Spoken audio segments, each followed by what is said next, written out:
Hi mga katambay, Chopsuey. nagluluto nga pala tayo ng gulay. Ang halo po ng gulay natin ay manok. Tapos may ano na yan,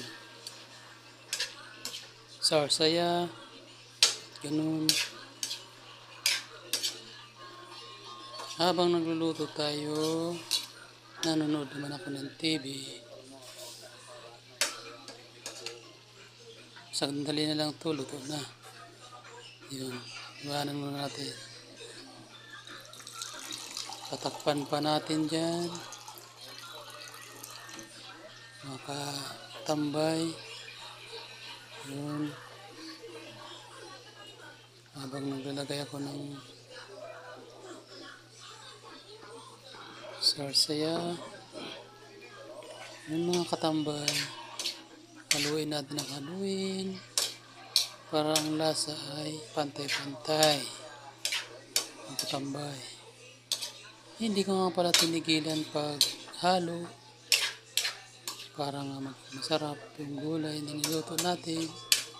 At saka na natin tikman. Tikman muna natin kung tama ang lasa. Yun.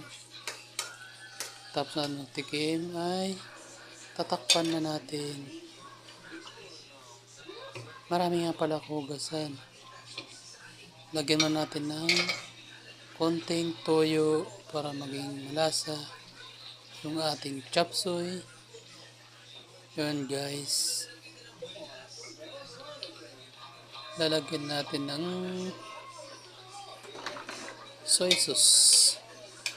Haluin na naman natin uli. Tambay. Tsaka natin tatakpan mamaya-maya. May sarsa na tinira yun.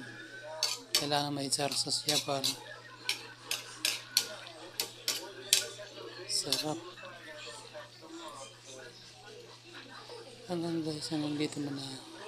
Like, subscribe, and